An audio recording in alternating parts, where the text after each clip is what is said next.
Live from the city that never sleeps. 17 miles from Madison Square Garden, New York City. It's America at Night with Rich Valdez. America's favorite late night talk program featuring interesting guests from around the world and calls from across America. And now, here is your host, Rich Valdez.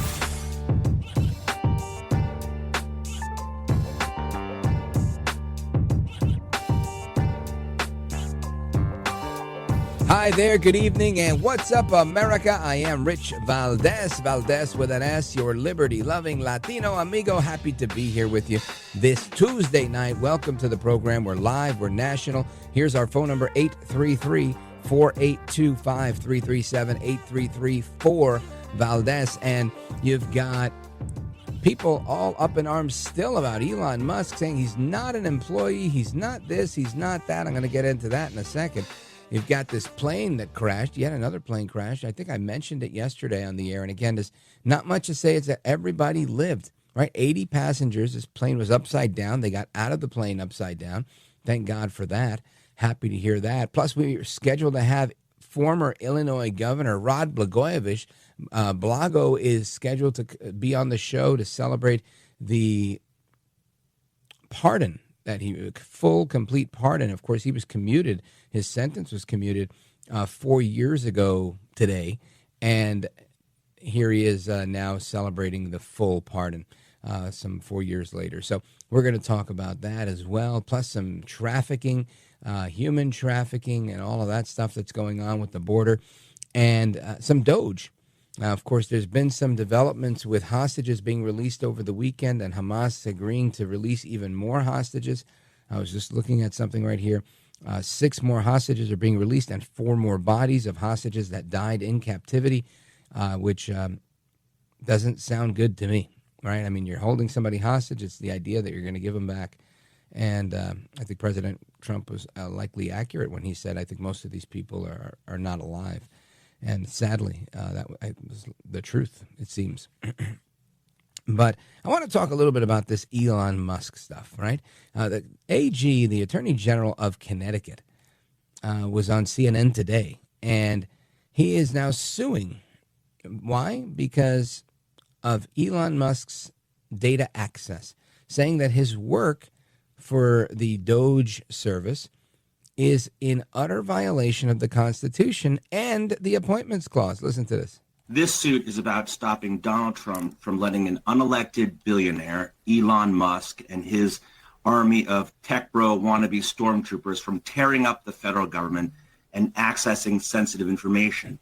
Now, this suit, there are 2 suits. There's DOGE 1, and I was in federal court with Tish James, the Attorney General of New York, on Friday seeking a preliminary injunction in that case. We already have a temporary restraining order.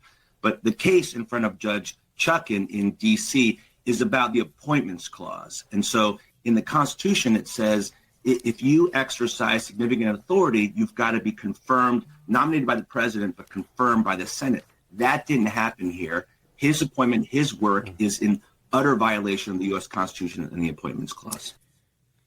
Now, again, this is the Attorney General of Connecticut, William Tong. And I'm going to say this. I'm not an attorney. I don't play one on television nor on the radio. But I'll say this. I think this guy's off his rocker. Why? He's talking about the Appointments Clause of the Constitution. Now, the Appointments Clause has its place. For example, when President Biden appointed Jack Smith to be the special counsel when there was no longer an independent counsel statute because it had expired because there was a sunset clause in it. He did this somewhat unilaterally as president. Now, as president, you have authority to appoint a lot of people. However, cabinet officers and treaties and certain things like that, they have to go before the Senate. And that's what the Appointments Clause that he's talking about, right? Article 2, Section 2, Clause 2. That gives the president the power to appoint certain officers with the consent of the Senate. Got it. However, there's another several thousand people that the president is allowed to appoint, and they don't require Senate approval because they're sub-cabinet positions. So what does that mean? Well, that means if you hire someone, and again, not hiring because you don't have to be paid, right? There's a lot of boards, commissions, and authorities that make up the government. Just think of, for example, in my state of New Jersey, if you are going to engage in cosmetology, right? You guys know I was a barber. For many years, there was no barber license in New Jersey. It was just a straight cosmetology license. So whether you were doing a shave and a haircut or you were doing nails and hair, you had to have the same licensure. That's no longer the case, but it was the case when I went to school. So the point I'm making is the people that make up the State Board of Cosmetology and Hairstyling are pretty much all volunteers. These are people that are appointed by the governor to serve on this board as professional advisors to give advice to the governor. They don't need to be approved by the Senate because they don't do anything other than give advice. And that's all Elon Musk is doing. Elon Musk is saying, Mr. President, we just identified this, that, and the other. This looks like it could potentially be fraudulent. We recommend that you do this. And Trump, acting as the executive branch, which the Constitution says that he is, he gets to do that, right? Because he's the chief executive of our government. Now, this argument that Elon Musk wasn't somehow... DOGE is not a cabinet agency, right? We saw the other day. Let me see if I could find this quickly. But DOGE, the USDS, right? USDS was founded by Obama. Let me see if I could find this very quickly. All right, founded by President Obama, USDS, the U.S. Digital Service, right? Founded by Obama in August of 2014. This was a service that brought together the best engineering, design, and government talent to change our government's approach to technology. That was the mission of this. Well, guess what? Trump is using that same agency, USDS. And he's created a commission, in effect, right, of people that are serving here. They're not employees. They don't need to be employees, because they're only giving advice. And these informal advisors to the president have been around forever. Forever. I mean, George Washington had them. Now, you could look that up. I'm not making that up. So these are things that I think, how do you go to court and say that this is not a thing when it's clearly a thing? Trump basically changed the name of an existing service, the U.S. Digital Service, to the U.S. DOGE Service, keeping the same acronym, USDS.gov. Right, good for them. So, I think Trump is being slick here. He's president, and he's allowed to do that.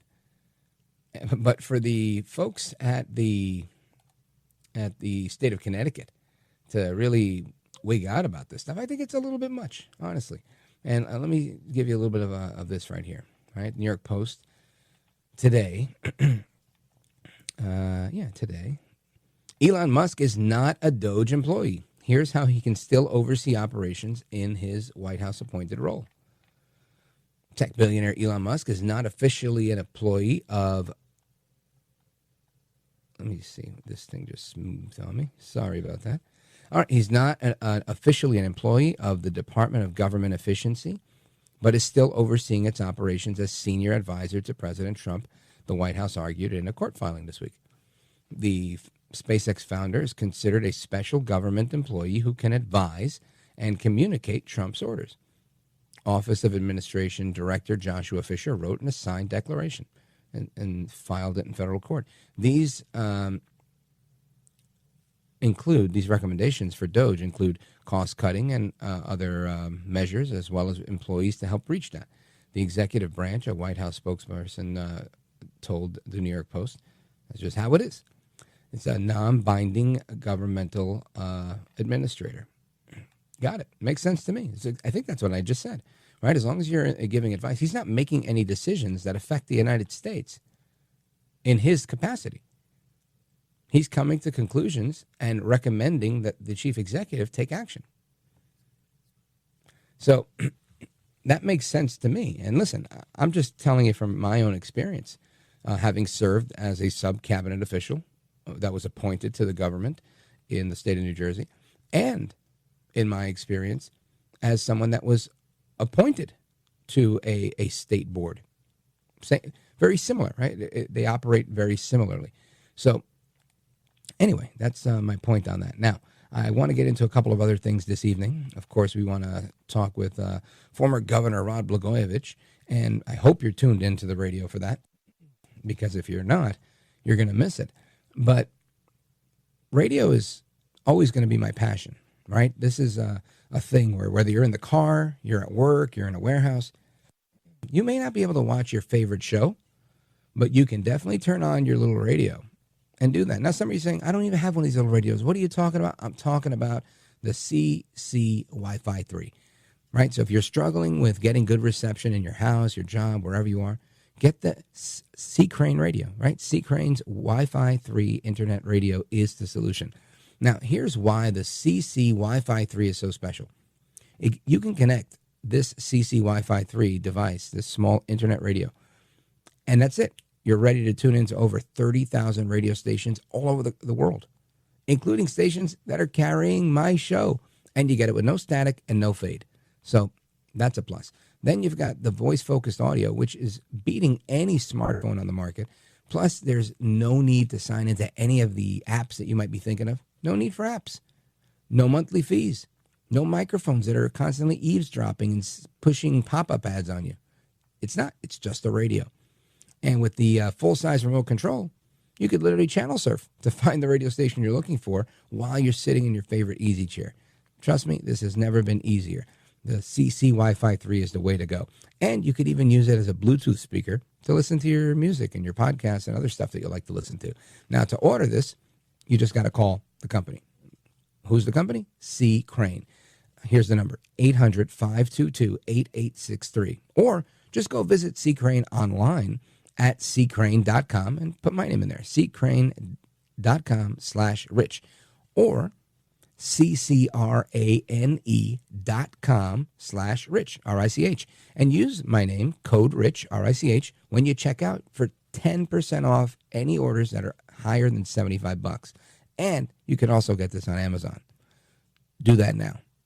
This is America at Night with Rich Valdez.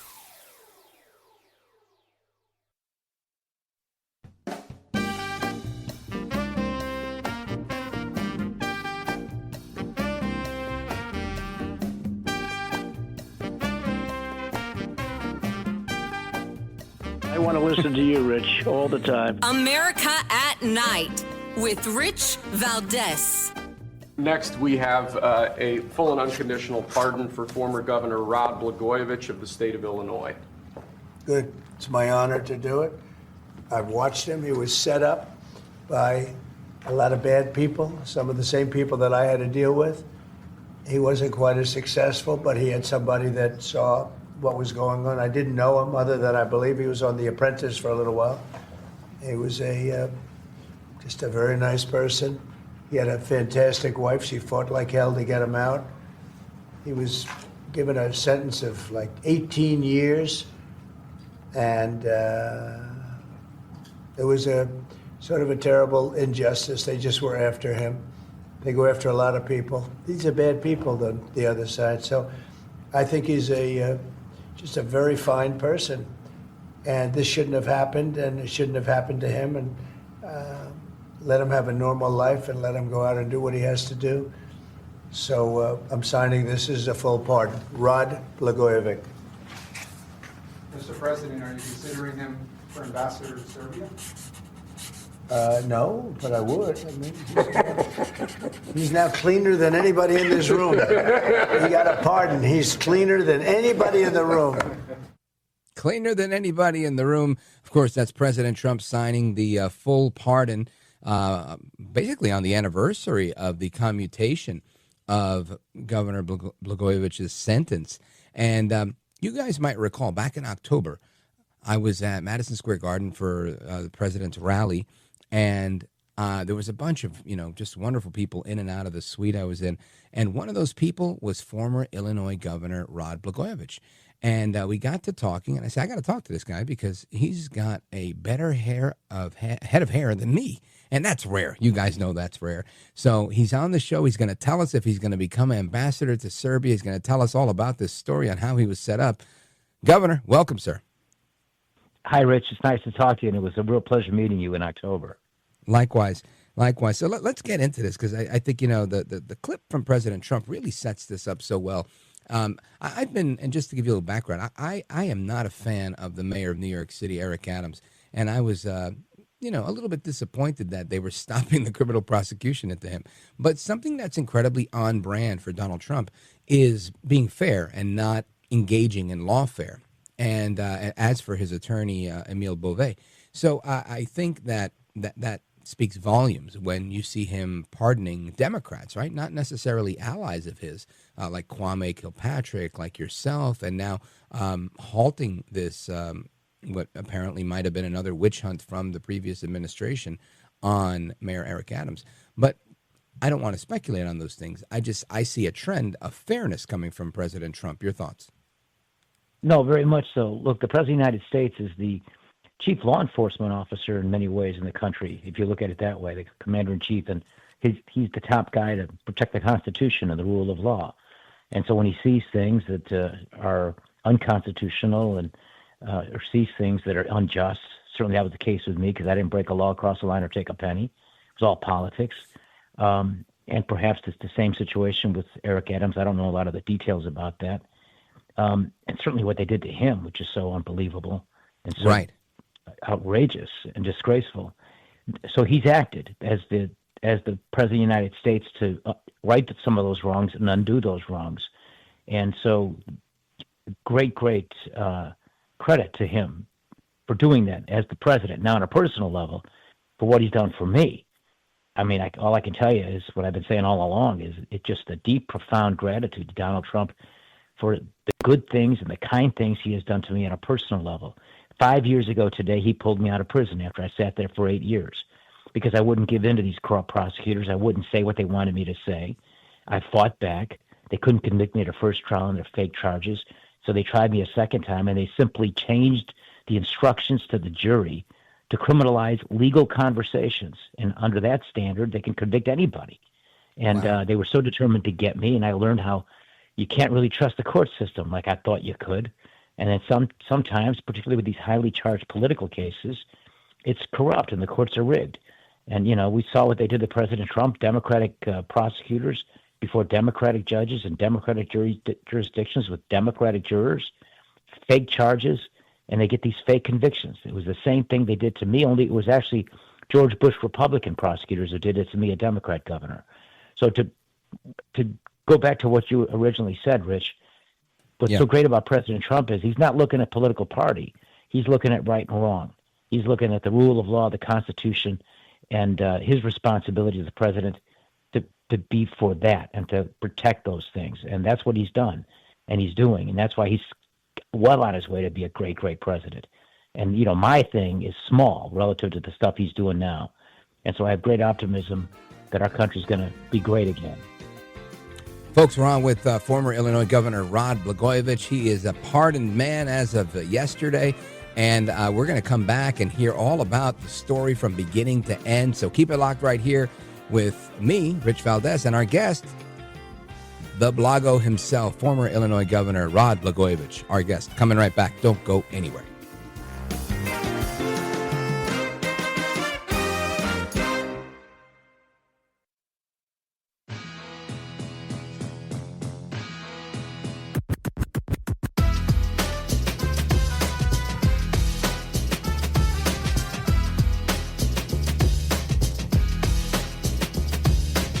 Well, thank you, Rich, and thank you for everything. I know you very well, and I listen, but I have a lot of people that listen, and they love your show, and I appreciate it very much. America at Night with Rich Valdez. I think he's just a very fine person, and this shouldn't have happened, and it shouldn't have happened to him. And let him have a normal life, and let him go out and do what he has to do.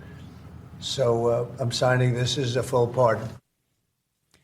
Again, President Trump issuing a full pardon for former Illinois Governor Rod Blagojevich, who was alleged to be selling the Senate seat of Barack Obama to the highest bidder and did 8 years in prison and is now a free man after the commutation by President Trump. And now the slate has been wiped clean with a full presidential pardon. Governor Rod Blagojevich, welcome back. I want you to start at the beginning. Who did you piss off, and why did they come after you?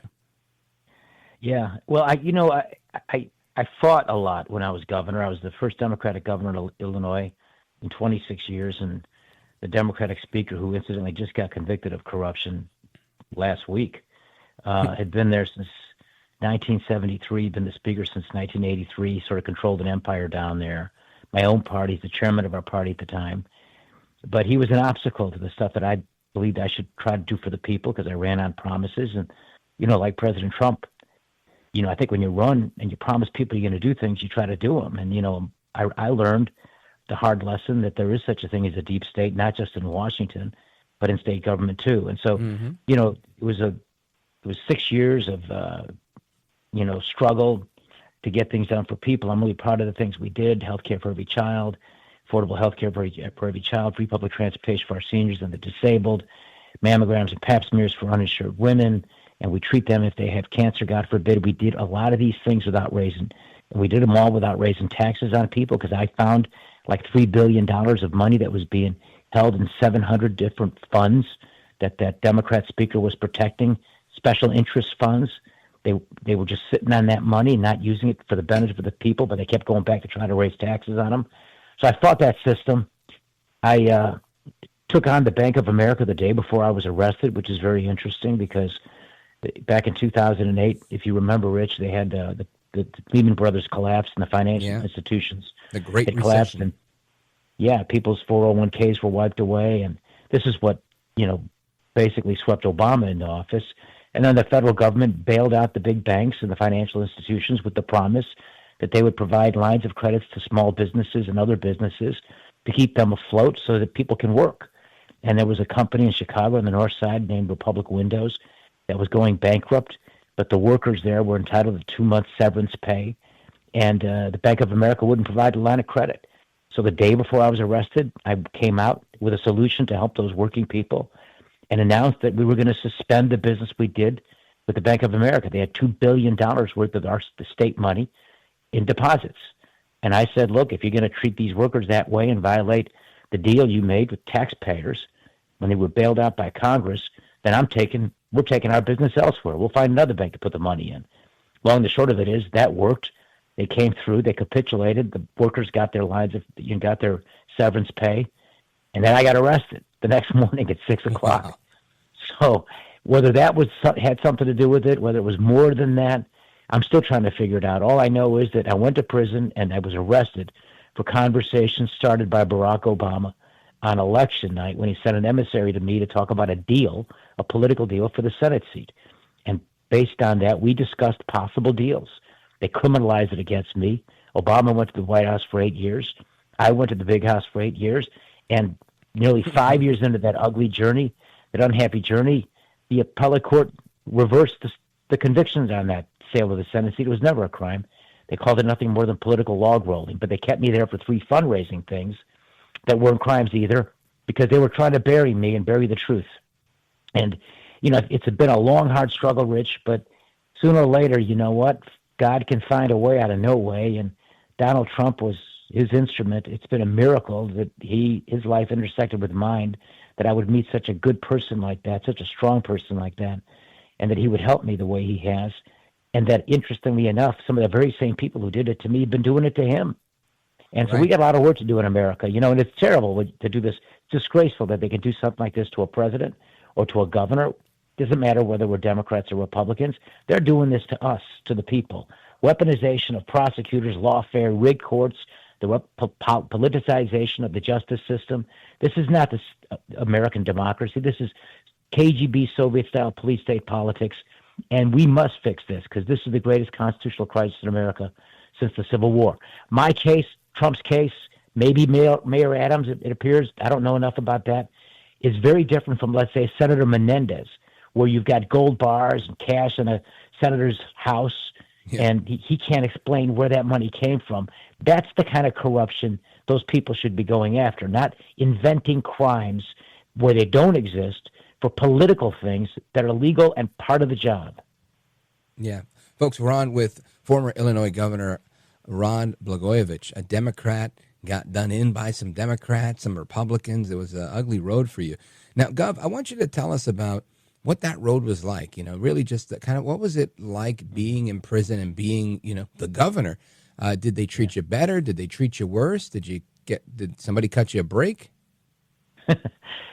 You know what? I read about that. I'm writing a book, Rich. It's going to come out this year, and I hope you have me on so I can talk some more about what's in it. And I'm getting close to having it done. But I write about it. It's a story that starts with one President Obama, ends with another Donald Trump.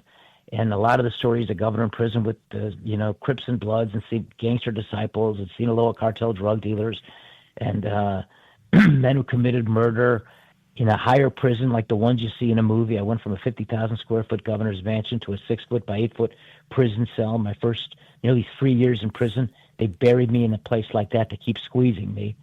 And the interesting thing is, the day that I walked in there, it was being covered live on television. And so the inmates, and these are badass criminals, like I said, there were men in there, drug dealers and gangbangers and, bank robbers and some men who committed murder. They're actually watching me on live television, walking into their world. And so I had two things going for me. I had that, a sort of a celebrity inmate thing. But the better thing I had in terms of how they treat you, unfortunately, in any other part of our lives, this would be a horrible thing to have.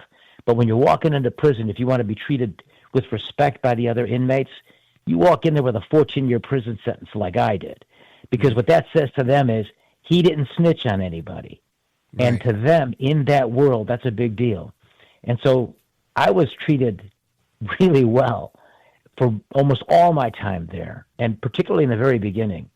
And I write about how touching it was with these tough, badass type guys who look like criminals, their facial hair, and they're all muscled up, they're tatted up, they got that look, and how kind they were to me when I got there in the beginning. And they gave me a welcome basket, and in there was a toothbrush and toothpaste and some shower shoes and some paper and a pen for me to do writing. They gathered together with their limited means to buy me something, sort of like a welcome gift. Wow. It was really surprising.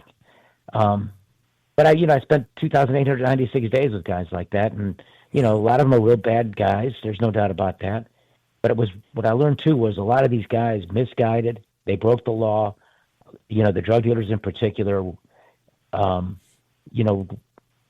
did wrong, and they should be held accountable and should do prison time. But they weren't really bad-hearted guys. They were just misguided, and if they can be corrected, I think they could be a positive force in our society. Now, Gov, what were they trying to get you to say in order to, give you the sweetheart deal? They wanted me to plead guilty to non-crimes and say I did some of the things. By the way, all the things they said, I said. None of it's criminal. Okay, and by the way, nothing happened. These were all, they arrested me. There were no decisions. There were no actions other than requests for fundraising by third parties where there was no promise or any threat. That's perfectly legal. That's the First Amendment. So they wanted me to plead guilty just to basically say, I did it. It was guilt. And then they would have given me a light sentence. After they failed to convict me at a first trial on their fake charges, they immediately said they were going to try me a second time. In between that time, they were floating a very light sentence, 18 months if I would plead guilty to some of these things. But I wouldn't do it because, I was the governor of Illinois. If I'm a businessman, maybe I look at this from a business point of view and I say, look, they've got these unlimited resources. They have uncontrolled power. They couldn't convict me the first time. Now they're trying me a second time. If they don't win the second time, they'll try me a third time. How am I going to pay for lawyers? I'll lose all the money I have. If my business will be destroyed. Maybe I cut my losses and make a business decision.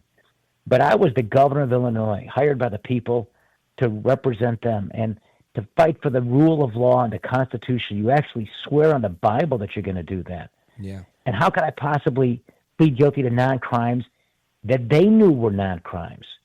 So I couldn't do it. And And that's why I got 14 years, because, it would have been, Trump saved me, gave me 4 years back, but it would have been 12 and a half years of good behavior. Without good behavior, it's a 14-year sentence. And it was, I believe, and again, I never took a penny. They don't even say I did. They gave me such a big sentence because they knew how corrupt it was. They were burying me, as they've been burying 98% of the FBI tapes that they made, that they have under a court gag order. They won't allow me to use them in court. They wouldn't allow me to use them in the public. I still can't get those tapes to be heard today. Wow. Now, Gov, the joke that was circulating in the Oval Office was, are you going to become the ambassador to Serbia? What do you say about that? I haven't asked President Trump for that, and I didn't even ask him for the pardon. He just did it. I mean, that tells you something about the kind of person that he is. He saw something wrong, and he wanted to do the best he could to make it right. With regard to the ambassadorship, my father came from Serbia. My father was an immigrant from Serbia, and he came after World War II. My mother was American-born, but that's where my dad came from. And I was in Serbia a couple of weeks ago, and I had only been there one time before. It was back in 1999 when the United States and NATO bombed Serbia without UN approval against international law. We bombed that country, took part of that country away from them. We did to Serbia what Russia has done to Ukraine. And that country was, bombed and beaten down economically. I returned just a few weeks ago to see a very different Serbia. And under the president there, Vučić, they're enjoying an economic miracle. Real wages for working people has increased 270% under this president. They've got the second highest GDP. It's a bustling, energetic country. They've come back. And because I was there, evidently, some of the media has speculated that I might be the ambassador. But I didn't ask for that. I haven't asked for that. I'm not asking President Trump for anything. I'm just grateful for everything he's done for me. And I'm really happy where I'm at. Rich, when you're in prison for 8 years like I was, it's a bad experience. It's hard and it's long. But there is one good thing about it. You know what it is? What's that? When you're finally done with it and it's over, it's like you were dead and you've been given a new life. Wow. And when Trump commuted my sentence 5 years ago today, he gave me a new life, not just a new beginning, but it was a new life. I came back from the dead in some respects.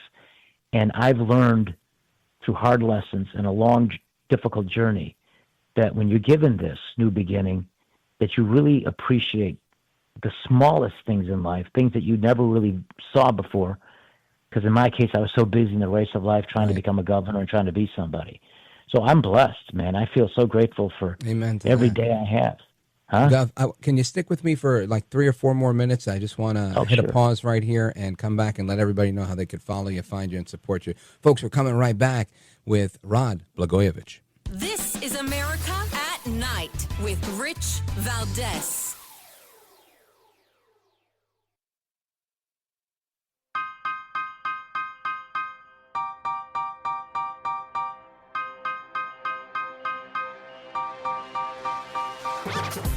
Look at Rich Valdez. He's now a radio host, and he's a great radio host. America at Night with Rich Valdez. All right, amigos, welcome back, familia. We continue our conversation to wrap it up with former Illinois Governor Rod Blagojevich. He was accused for being a politician and not going along with the flow. He didn't do what they told him to do, so he ended up getting 8 years in prison of his 14-year sentence, more than 2,800 days in the big house. And, Gov, when you were there, what was the biggest takeaway that you walked away with from this whole experience? Yeah, that's a great question. You know what? I would say it's St. Paul's first letter to the Corinthians, chapter 13, the excellence of love, faith, hope, and love. It gets you through anything. My faith in God, which got stronger in prison, I always had it, but I read the Bible every single day there because I was so alone, and it gave me perspective, it gave me understanding, it gave me strength, inspiration, love for my little girls, for my wife. Viktor Frankl, a Holocaust survivor, wrote a great book called Man's Search for Meaning, and I would recommend this book to anybody out there, your listeners who are facing hard times, trying to make sense of it, trying to get through it. He said that the last of the human freedoms after everything's been taken away from you is your ability to choose your own attitude in any given set of circumstances. And if you can find the how, the why to live, you can find the how. In other words, it gives you purpose. And for me, my why was my little girls and my wife. I could never give in. I could never give up. I had to endure, persevere, and overcome for as long as it took to make my way back to them. And it did. It worked. And I had a reason every day to get up, even in that dark valley. Wow. 2 girls? 3 girls? How many kids girls. do you have? 2 girls. Me too. 2 girls, yeah. But I can't the imagine younger being one away was, from them like that for 8 yeah, years. I missed Rich. I missed them growing up. They were, our little one Annie was 8 years old when I left, and Amy, our older daughter, was 15. So she's 28 now, and the younger one's 21. And my wife was tremendous. You know, the way she raised our daughters. They're good kids. They're honest. They do good in school. They take after their mother. She was a single mother, you know, the First Lady of Illinois. And incidentally, 2 days after I was arrested, you'll find this interesting, the Las Vegas odds makers were taking bets on whether the First Lady of Illinois was going to leave. And it was 9-1 that she was leaving, right? Wow. And so she's defied the odds. She stayed. But above, the best thing she did was raise our daughters the way she did. And, you know, I miss them growing up. And I really, you know, I'm heartbroken over that. But I'm blessed because I came home to great kids who are good people. They're kind-hearted, well-intentioned. The second act. That's right. Exactly. And I get to meet great guys like you. Amen to that. Now we're talking. Now, I want you to let everybody know how they can find you, keep in touch with you, and, you know, get a copy of your book once you release it. Well, I'm on X, so it's @Real Blagojevich on X. And the book will come out sometime this year, and I'm close to being done. I've been at it for almost, 21 months now, writing it, 22 months. And it's kind of rough because you got to relive. I'm reliving a lot of the experiences. Trump comes across really well. I come across really well. Smelly Socks and Mr. B and G, they come across pretty good. Obama, not so good in the book. And I'm trying to play with the title. Huh? You got to tell it like it is. Yeah, I'm trying to play with the title. I want to call it Framed, Effed, and Freed, but I don't know if that F part will be allowed. That's not a bad title. Folks, give them a follow. Check them out. Gov, great conversation. I really appreciate you being here. Godspeed to you, sir. God bless you, Rich. Thanks for having me, man. And real pleasure meeting you. Likewise. We'll have you back for sure. Rod Blagojevich, everyone. And your calls and more are coming up right now. Don't go anywhere. This is America at Night with Rich Valdez.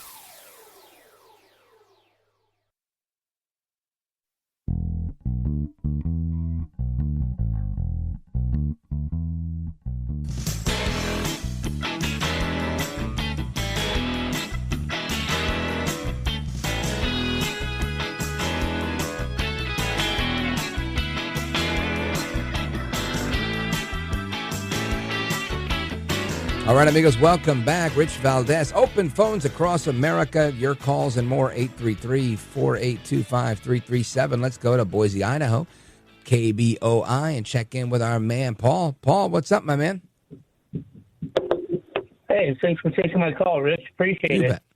Well, just a long day today. I'm glad to be at home and have a bite to eat. Now I get to speak to one of my favorite of all-time radio persons. You're the personality. best. Thank you. And what's on your mind? Because the clock is going to run out eventually. Clock is ticking. Okay, anyway, I just wanted to say maybe there's an end to this throw money at it attitude that we've had in America. And we see time and time again that it doesn't work. Now, with DOGE in there, we'll get an idea just exactly where it was thrown to, hopefully, and we'll get some answers. I think you're right, Paul.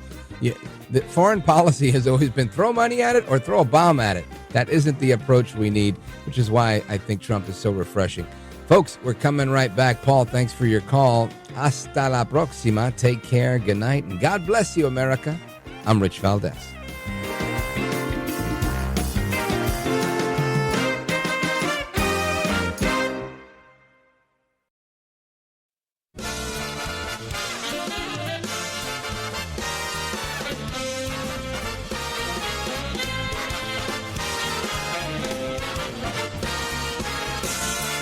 Live from the city that never sleeps. 17 miles from Madison Square Garden, New York City. It's America at Night with Rich Valdez, America's favorite late-night talk program, featuring interesting guests from around the world and calls from across America. And now, here is your host, Rich Valdez.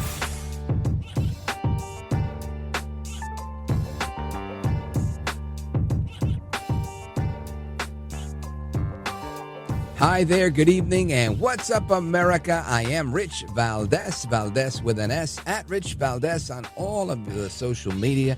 Your liberty-loving Latino amigo, happy to be here with you this Tuesday night. Our phone number, if you want to join us on our late-night national town hall conversation, give me a call, 833-482-5337, 833-4Valdez. And tonight we're going to get into trafficking. In the next hour, we're going to have a lot of open phones across America because every now and again, people want to get on me saying, you don't take enough calls. Now, listen, I will not succumb to the mob's will, but I do like to take calls.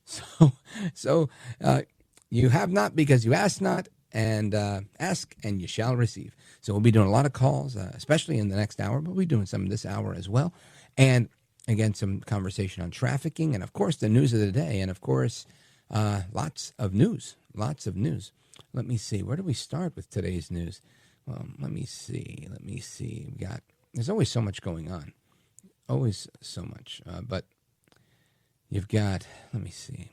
Howard Lutnick has been confirmed by the United States Senate as the Secretary of Commerce. That's terrific. Let me tell you, this guy Lutnick, I think he's aces in my book. I heard him speak at the Madison Square Garden rally for Trump. And, of course, I've seen a multitude of interviews over the years of his. And straight shooter, smart guy, knows his stuff, makes a lot of sense. He's one of those common sense thinkers. I think that's what America needs, especially in commerce. You know, I like to think of this. Look at this triumvirate of people here, right? You've got Interior Secretary Burgum, right? A former governor, a businessman himself, knows what he's doing. President Trump, developer, businessman, marketing master. Lutnick, finance guy, New York City, World Trade Center. This guy, this team, right? These guys know what they're doing.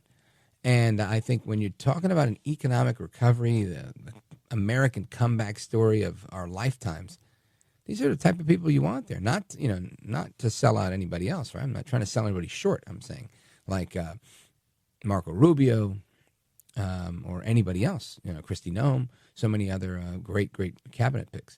But just saying those that are going to be working very closely with Secretary Lutnick. So kudos to him.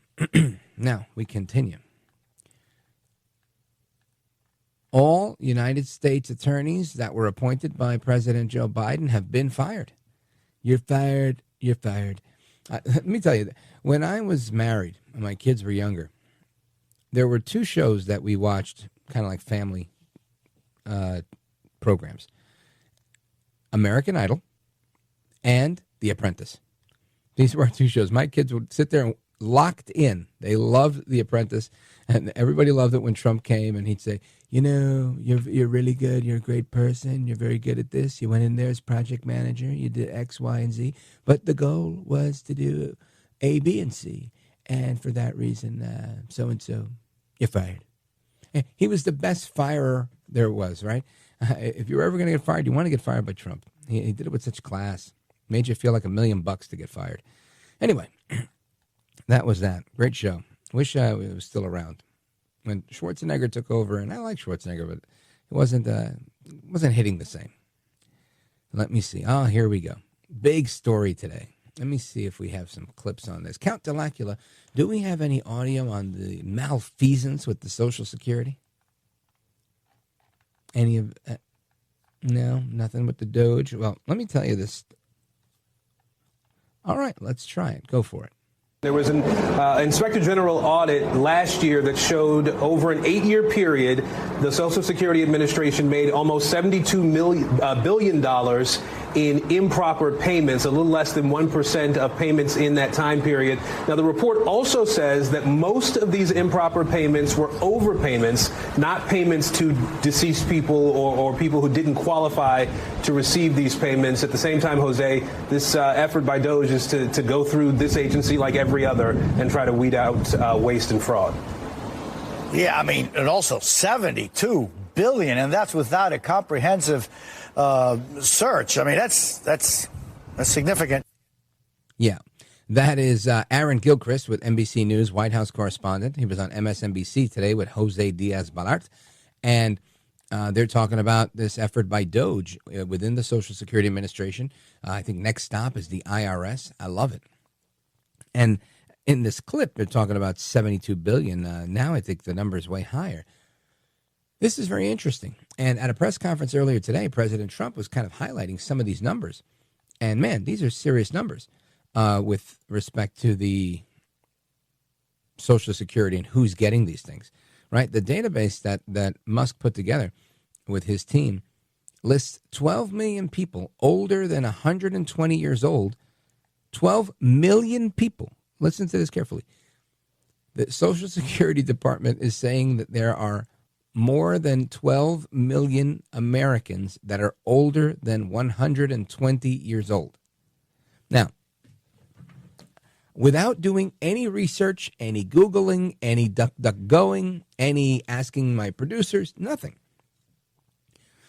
I am going to take the risk of saying blindly that there is no way there are 12 million people in America that are older than 120 years old. Not a thing.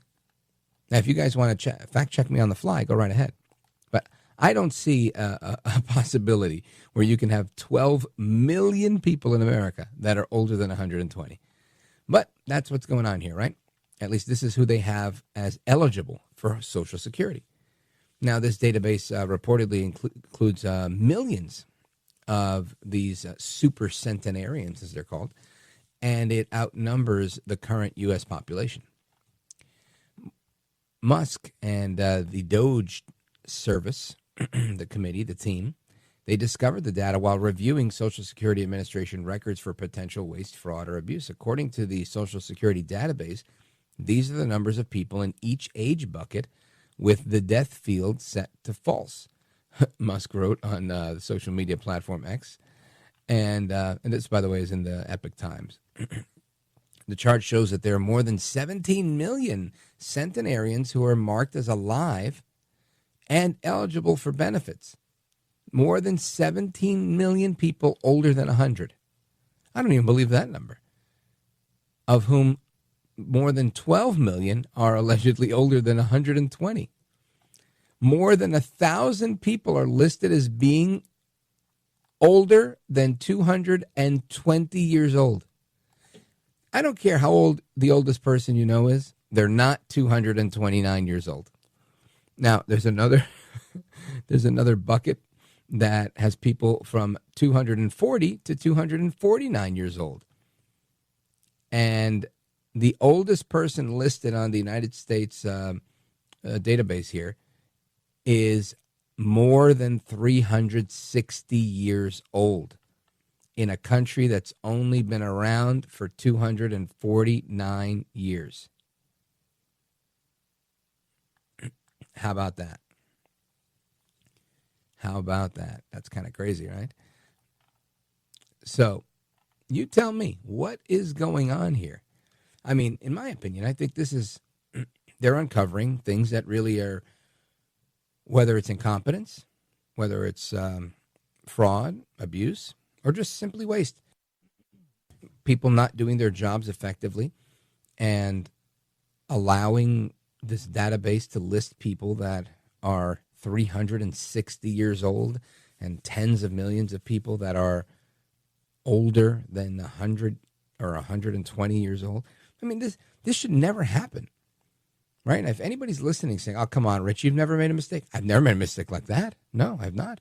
And guess what? I'm not an entire agency of the government with thousands of employees. They are. I don't understand how you can have so many people have a job And in this big organization with so many people, with so many jobs, and you can't figure out who your customer is, who you're serving. This is the problem we have with government. That's why we had a caller yesterday who was taking exception and said I had a very flippant attitude towards people losing their jobs. He threw in middle-class people. And I said, I don't care what kind of people they are.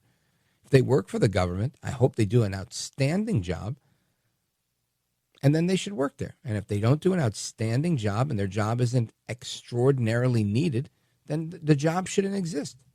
And that's just my belief. I don't think that we should have a very nice, big, bloated government. This is not some sort of 5-star buffet where it's all you can eat. I've never had a good time in a government agency. I don't expect to. I think the only thing that can really save government is, kind of like when you go to the store, right? You go to the store and you want to buy something. And then there's the self-checkout, which many people my age and older don't like. And then there's the cashier. And if the cashier's there, I'll wait for a cashier. I'd rather deal with a live person that I can, ask questions to. At least say, hey, how are you? Great. I'm doing fantastic. Thank you so much. Yeah, I found everything just dandy today, right? Just humanity. Then there's those days where you don't have the brightest person as the cashier. They're taking forever. Or you have a Neanderthal that's online in front of you that's taking up all the cashier's time. And you're like, you know what? I'm just going to go to the self-checkout. Well, this is what's happening with government. I've never been able to renew my license easier than when COVID came around. They shut down the DMV. They started mailing stuff to you. They said, how easy can we make it? They made it super easy. All of a sudden, everything worked. They just took your money and they mailed you a thing saying, all right, you're good. I loved it. And now I can renew everything online. Everything's so much more simple. Now, you tell me, you lose a Social Security card. Right now, it's a nightmare, right? Most people are like, oh, my gosh, I lost my Social Security. I got to go to Social Security. They're only open for 5 minutes a day. They're on lunch for 4 hours a day, whatever the case is, right? And I don't have the right ID. I don't have this. I don't have that. People are stressed out if they lose something. Well, just imagine what happens when you fire all those people and all of that's put online. Yeah, it might be a little challenging for some of the older users, granted. And they're the ones that'll be there for the 2 hours that they're open, and as long as they're not there during the 4 hours of lunch. But everybody else is going to say, all right, I need some sort of 2-factor authentication. I've got to take some sort of selfie with my face, and you're going to use a biometric scan. I don't like that. But guess what? Sometimes those things work better, right? If I can opt out of it, I will. I'd rather go in person. But there comes a point where sometimes technology works. I happen to be old school, and I like to do things the old way, the hard way. But my point is, I think that's what's going to bring us across the finish line eventually. AI, a lot of technology. I hope I'm wrong, but I think that's what's coming. I'm not advocating for it. I see the writing on the wall. Now, I want to talk about what's going on with the border. Earlier today, President Trump signed an executive order and took some questions after he signed that executive order. And one of the questions had to do with immigration, and his response was, we've got the most secure border now. We have the most secure border. It's even safer and more secure than it was 4 years ago. And we had it really tight back then. And he said, it's so good right now. They're coming up from the north now. They're coming up from the north. And that's what I want to talk about. The traffickers don't take a day off, sadly. They might take a different route and try not to get caught, but they're not taking a day off. And it seems to me that they're now coming in from the north as well. So I want to talk about that with our next guest. And, of course, I want you to keep it locked right here for that conversation. Plus, your calls are coming up, 833-482-5337, 833-4-VALDEZ. This is America at Night with Rich Valdez.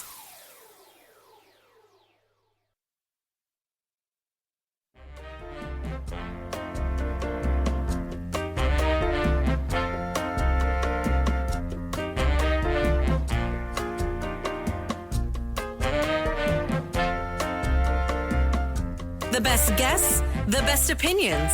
This is America at Night with Rich Valdez. On immigration, sir, you said you would be sending the worst of the worst to Guantanamo Bay. What we're finding out is that there are a lot of low-risk migrants who don't have a criminal background who are also being sent. Are you thinking about this differently now? No, they're going to be brought back to their countries. And with some persuasion, every one of those countries, everyone in the, as you know, every country is taking the people back. So some of them are going to be brought back to, many of them, any of them that are low risk, as you say, are going to be brought back to their countries.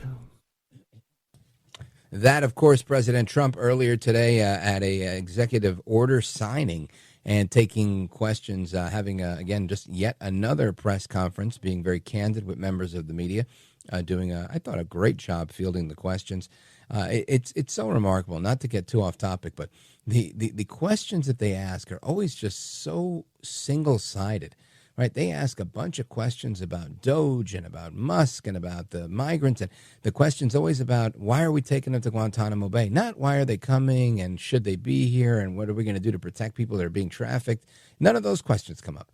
It's always about why are you doing these bad things? And it's always in that context. And I just find it to be remarkable. But thank goodness we've got some good guys out there. And Congressman Ryan Zinke from Montana, he says that the northern border is now seeing hundreds of crossings because of how secure the southern border is. Listen to this. And the northern border has had hundreds of crossings from people on the terrorist watch list, as you know. And, it's in this massive border. Montana alone, it takes 16 hours to go across Montana, and the border is 10 hours of a drive and largely unprotected. Trump has an agreement. Of course, we have 10,000 Mexican troops patrolling the southern border, and we have the Royal Mounties on the northern border, but still a lot of border and a lot of distance between officers. Again, Congressman Ryan Zinke talking about the northern border, and I want to get into that with somebody who understands this really well, Andi Buerger. She's been with us before, and I want to welcome her back. She's founder of Voices Against Trafficking, herself a survivor of trafficking. Now she helps others who are victims of trafficking. And we're seeing human trafficking and smuggling of people across the U.S. northern border now that the Trump administration has effectively locked down the southern border. Andi Buerger, welcome back. Well, thank you, Rich. I appreciate being back. And thanks for continuing to be the conscience of the show and for human rights. We've always been grateful to you and to America at Night for helping to get the awareness out there about this desperate human affliction in our country. My pleasure. That's very kind. And thank you for the work you're doing because you're out there on the front lines. And let's talk about this. We've got a little bit of time together, and I want to use it to make sure people know exactly what's going on. And it seems to me that we had a massive catastrophe at the southern border. And now I don't think we have a massive catastrophe yet at the northern border, but it seems like the cartels are migrating in that direction. So before you get into your response, I just want to remind everybody that your website is voicesagainsttrafficking.com. Andi Buerger is our guest. We're going to take a pause in a moment, but we're going to come back and she's going to discuss what's happening at the northern border as well as everything else that's happening in the world of trafficking and the people that she's helping, those that are surviving trafficking. So Andi Buerger, stick with us. Thank you so much again for being with us. And folks, we're coming right back with Andi Buerger. Don't go anywhere.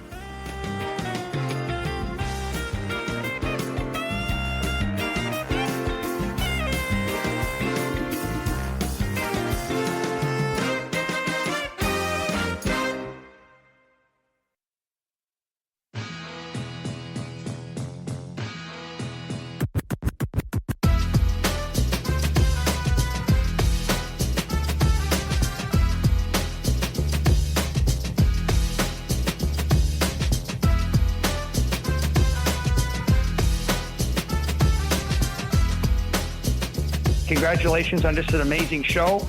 I know you've worked so hard in the industry and nobody deserves it more than you do. So I'm happy to see you really succeeding here. It's awesome. America at Night with Rich Valdez. In September, police arrested a Pakistani man in Ormstown, Canada, just 12 miles from the U.S. border. His plan: to hire a human smuggler to enter the country, then conduct an ISIS-inspired attack on a New York Jewish center using assault rifles. The arrest punctuating the daily challenges facing Border Patrol in the Swanton sector, the massive 295 miles of border terrain. When we visited in March and saw agents arrest this Lithuanian national in the woods, Border Patrol had already arrested a record 7,000 people illegally entering the country in fiscal year 2023. More than 19,000 people arrested from 97 countries in fiscal year 2024. That's the same number of people as the last 17 years combined. And this time, Eric LaValle, the Border Patrol agent in charge of the Beecher Falls station in Vermont, told me concerns over people evading his agents are very real. It's not the ones that we've caught and we've been able to vet that are the concern to me. To me, it is the individuals that we don't know about. The data shows more terror suspects are coming from Canada, with 321 suspects on the terror watch list caught on the northern border, compared to 46 on the southern border in fiscal year 2024. And agents in the Swanton sector have encountered all sorts of other criminal activity: people with guns, self-admitted gang members, rampant human smuggling. Rampant human smuggling. And this is an ongoing problem, and now it seems to be a growing problem happening at the northern border. Again, I want to bring in an expert on this who survived it herself and who is helping the victims of human trafficking and being smuggled across the border. Andi Buerger, welcome back. Thank you, Rich. Thanks for having me back. It is a horrific situation on the northern border, as you said, so I'm glad we're talking about it tonight. Tell us what you've been hearing about the northern border with Canada, whether it's Michigan or Montana or New York or any number of those borders. Sure. Well, most people expect that there are issues along the southern border, as it's been for many years. But now that we've sort of locked that down, the traffickers are concerned about money. They just want to get the goods. They want to get money. They want to keep their business going, so they go to a different border, the northern border. And I just read an article, I think 2 days ago, about northern Maine. I mean, who would have thunk, right? But there are a lot of there's an increase of human trafficking over there because of the ease of entry into Canada, coming back or back into the United States, and no visa required for Mexican immigrants. And so even in 2018, traffickers, smugglers were charging somebody $4,000 to cross the border. Now it's about $5,000.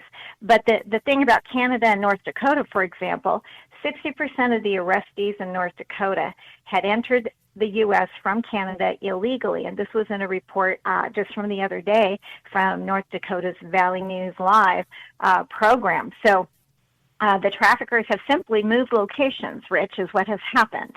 So, yes, it's great we're securing the southern border. We need to secure every border around the entire United States, which is a monumental effort, but it can be done. And so this is where it's happening. They don't. The traffickers don't want to lose their $160 billion a year revenue. And I think now, if I recall the number right, they're close to like $1 billion a month, something like that. So that's a lot of money to lose, and they're not going to do that, which is why this is happening. They're taking business to a whole new level. These are the varsity players, not the juniors. Yeah. Now, what is the I guess the protocol? What do you see going on with the people that you're able to help from their stories? I guess for the listeners to really understand, we've heard a lot of these nightmare scenarios about rape posts and whipping posts and all sorts of getting drugged with gummies and children and it almost seems fictional, but sadly it's not. What are you seeing and what are you hearing?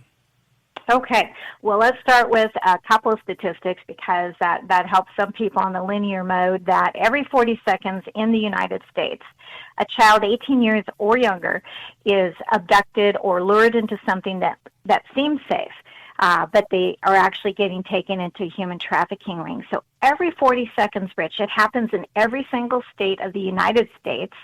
And then when you have unrestricted entry into our country and there's no vetting or moderating or checking if the children coming over are actually connected to anyone, as it's been for the past 2 years. How do you manage all of that? We simply didn't have the resources or the people to do that. But in any length, for those listeners who may not have heard my story, yes, I survived 17 years as a child sex trafficking victim by family members. It's called familial trafficking, which is even harder to get justice for or harder to get help for. Many of our kids came out of that we rescued, came out of familial trafficking or abuse situations. And the thing about that is, so in my case, from 6 months old to 17 years old, in the early 60s, there wasn't anything out there. There weren't any places to go. No one advocated for kids in that time. They just swept it under the carpet, or you didn't go to grandpa's house or something like that. But today, with all the information, so traffickers use TikTok, they use all the social media, just like regular business people do, to market for product, to market for people that want to illegally enter our country in particular. So this is what they're doing. But again, as a victim, the people that we help, Rich, they have been violated. Their innocence has been slaughtered. There is no way to return that back to a human being once it's been taken. And it is a life sentence for the victim. Even if we catch the predator, you have to either keep them in jail for life or they have to be dead. And I know that personally because the last predator in my life just died 2 months ago. And I'm several decades past a lot of people, but in my 60s. So that person, and after 40 years, somebody connected to that predator actually tracked me down and caused a lot of pain for a couple of months.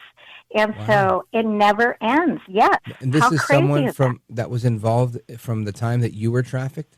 Yes. So it was just amazing. But again, basically two things drive trafficking: perversion or greed. We hear about the greed because that's the money-making part of it. But there are some, as in my case, which is why I tried to take my life at the age of 5, and in my life, God interceded at that time. But it was perversion. So if they knew they could have made money back then, they probably would have done that. But I know what it's like to be passed around, to have people touch you, to have people do things to you that as a child you don't understand, and you would rather die than have that continue. But these victims that we help, they didn't have that chance. They were lucky to either make it out or to be rescued by another agency who contacted us. And so, yes, they need to be housed. They need to be fed. They need mental health support. They need services. They need to possibly be retrained. For one example, one of our gals had been a stripper. She was in a labor trafficking and sex trafficking ring in Georgia. And she wanted out. She got pregnant. She had a baby. The little boy was getting older, and she wanted a better life. So she went to become an agency helped her. They called us. We helped her, get settled. But after working as a cashier or a waitress in a diner, she wasn't making enough money. And she said, Andi, the temptation is so huge to go back to that life because I can't feed my kid. And so there's that kind of struggle too. Once they're out, what do? Who listens to them? Right. I'm supposing it must feel like I'll never be good enough for society because I've been through this, so I might as well just go back to it. Kind of like recidivism with prisoners. Absolutely. So they just go back because they know how to operate in that. They know they'll get beaten. They know this will happen, but it's predictable for them. Sometimes people get used to bad treatment. Andi Buerger, can you stick with me for a couple more minutes? I just want people to know exactly what Voices Against Trafficking is about and how they might be able to help. Folks, stick around. We're coming right back with Andi Buerger. This is America at Night with Rich Valdez. Call now, 833-4-VALDEZ. That's 833-482-5337. 833-4-VALDEZ. That's Valdez with an S.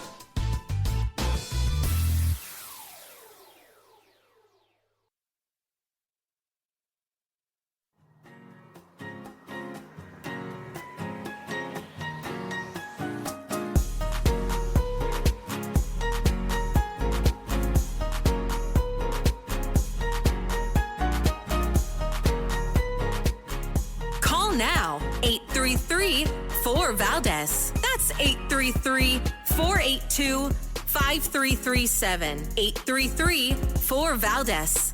That's Valdez with an S.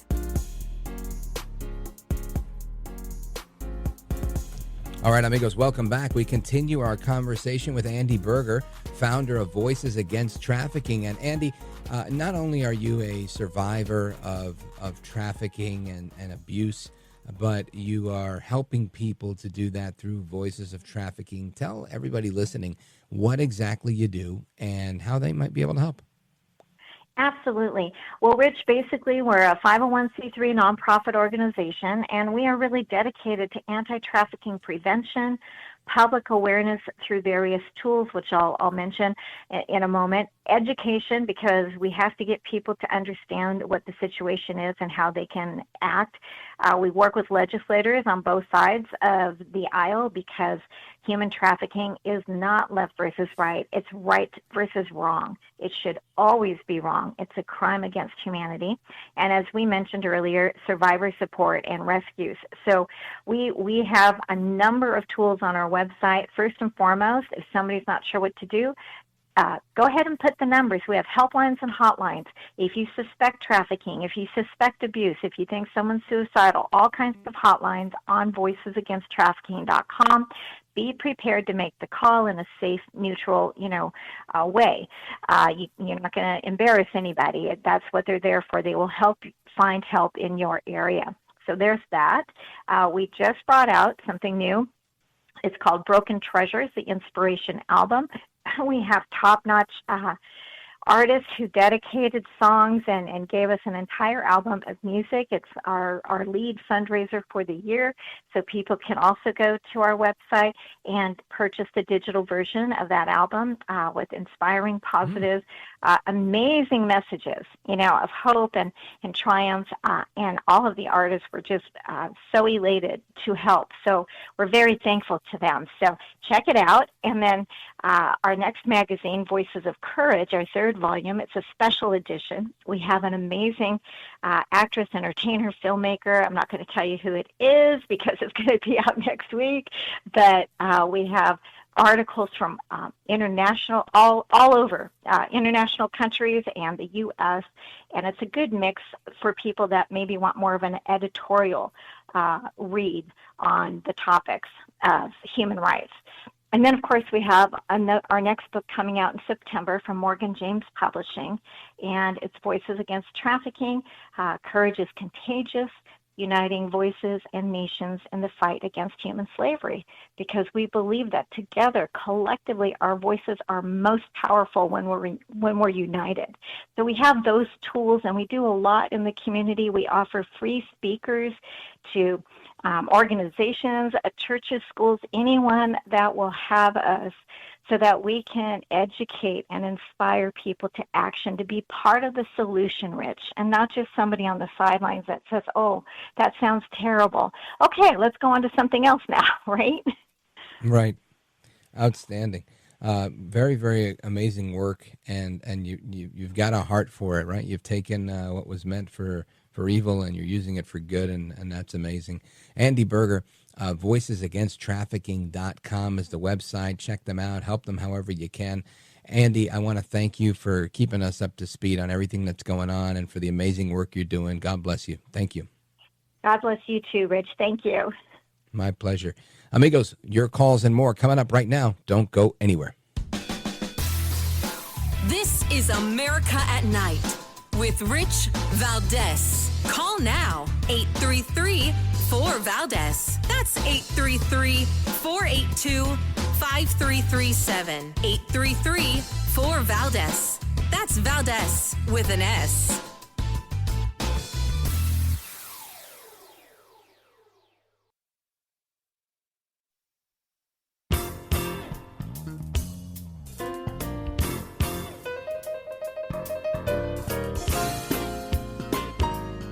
Now, 833-4-VALDEZ. That's 833-482-5337. 833-4-VALDEZ. That's Valdez with an S. All right, amigos, welcome back. We continue with your calls, open phones across America. Let's go to the West Coast. Pendleton, Oregon, KUMA. Michael, go right ahead, sir. Rich, so great to talk to you again. I haven't been able to call in for a while, but I got a better work schedule. And as you know, my girlfriend is over there in the Ukraine. She's a bank manager in Zaporizhzhia. And I get articles all the time from Wall Street Journal, The Guardian, writers on what's going on over there. And I talk with her almost every day. And, of course, Sergio Lavrov, Russian foreign minister. Oh, Sergei Lavrov, yeah. The foreign minister. Yeah, and I, respect him very much, and I respect the Russians. I'm glad they're talking, having peace talks with President Trump. I'm so glad he's in office, Rich, and support President Trump fully. And he's going to get this done, I feel. But, I think you're right, Michael. I think he's going to knock it out of the park. It's a shame that we don't have, it seems like a willingness from both parties to really collaborate and end the war. But I guess, after all, they are at war. And if we could see it happen with Hamas and Israel, I think we can see it happen with Ukraine and Russia. Just my thoughts. Michael in Pendleton, Oregon. Thank you, sir. My best to your girlfriend and all of your endeavors. Thanks for calling, and I'm glad that your new work schedule lets you listen to the show a little more. That's always good news. KUMA in the building. Let's go to Solomon's Island, Maryland, WMAL, and check in with Joseph. Joseph, go right ahead. You're on with Rich Valdez. Welcome. Hey, Rich. Thanks for taking my call. My pleasure. I just wanted to make a comment about ICE and DOGE and how those two can be joined together. And Democrats' number one complaint, it seems like, is the cost of mass deportation. And it sounds to me like with all this money that DOGE is finding and saving the American people, we wouldn't have to spend a single penny on mass deportation. I know Mr. Homan talked about he needs more money for beds, for planes. You're saying and not spend personnel. any additional money? Yeah. From all the money DOGE can save us. Right. Yeah. Well, one would hope that they're able to save a bunch of money through USAID and through the rest of their endeavors, where we can, this craziness at Social Security. They're about to go into the IRS. And who knows what they're going to find there? So, yeah, I think that's the idea, is to be able to save enough money where Social Security can become solvent, where the tax rate gets effectively reduced to zero, so that we, in effect, don't have a federal income tax. I think these are all beautiful goals, and I'm all for it, man. I am cheering on no income tax like you have no idea. And I think again, my position with mass deportations again is, I think once they've handled the criminal aliens, I think there's probably going to be some sort of deal or looking of the other way. I don't see people really tracking down people that are just visa overstayers. I think a lot of that will work itself out with people kind of self-deporting themselves because they don't want to deal with, the onslaught of living in the shadows, per se. So we'll see how it turns out. Joseph, thank you for your call. I appreciate it. And folks, hasta la próxima. Take care. Good night. And God bless you, America. We got another hour of the show coming up. Hour number 3, the coveted third hour of the show. You don't want to miss it. I am Rich Valdez. We're coming right back.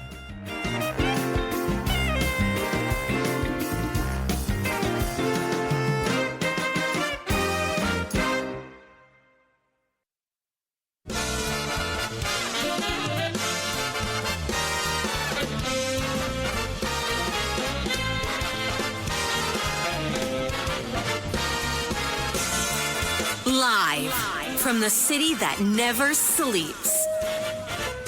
17 miles from Madison Square Garden, New York City. It's America at Night with Rich Valdez, America's favorite late night talk program, featuring interesting guests from around the world and calls from across America. And now, here is your host, Rich Valdez.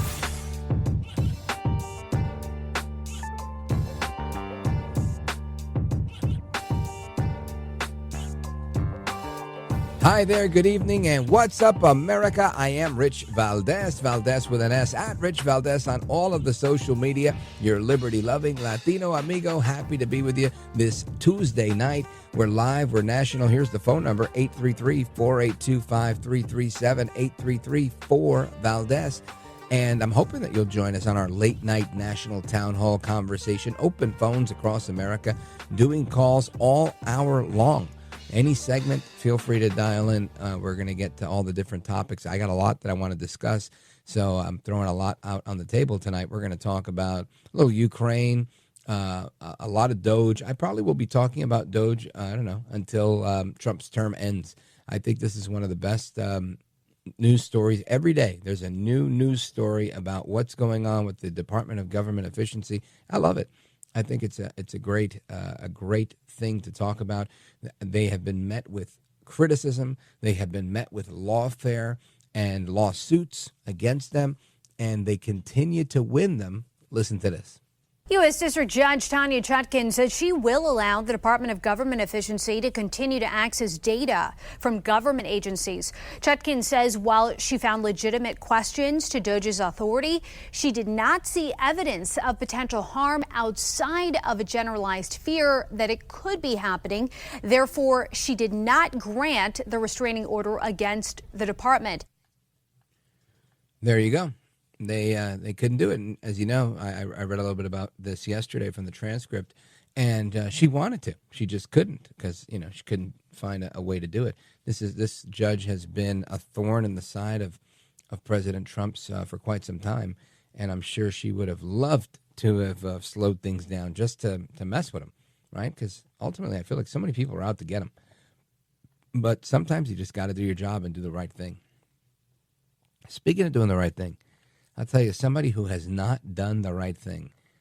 Que Mala Eres. Remember her? It's been a while since we've talked about Que Mala Eres. But Que Mala Eres was the Attorney General of California at one point, and she did a horrible job, right? One of the guys who was arrested during her watch had raped and murdered an 8-year-old girl, and because of some of her woke policies, this person, this monster, may in fact be free, right? And this is a travesty. I want you to listen to cut number 20. Check this out. Adrian Jerry Gonzalez was 15 years old when investigators say he kidnapped Maddie Middleton, raped and killed her before stuffing her body in a trash bag. A hearing is underway to determine if Gonzalez will be freed from jail. To keep him in custody, prosecutors must prove that he is still a major threat to the community. Officials say that his upcoming 25th birthday is what triggered this hearing. Under state law, any criminal convicted in juvenile court qualifies for possible parole when they turn 25. What a great law. If you're a juvenile, once you hit 25, doesn't matter what you did. Doesn't matter if you raped and then murdered an 8-year-old child. Doesn't matter, because you're 25 now, sir. So you know what? You get to go and do it again, maybe. I tell you, I am so grateful every day to God that I'm okay and my children are okay, and that we don't have this experience in life that some of these poor families have had to endure. I don't want it. I don't wish it on anyone. I don't envy it. But I feel so badly about it. I feel bad for those that have to go through this and have to deal with people who are just so flip when it comes to this, so just uninterested. That, to look out for I understand looking out for young people, but I was a young people once. Weren't we all young people? We all were. We've all done dumb things. Some of us are dumber than others. And some of us make worse choices than others. I get that.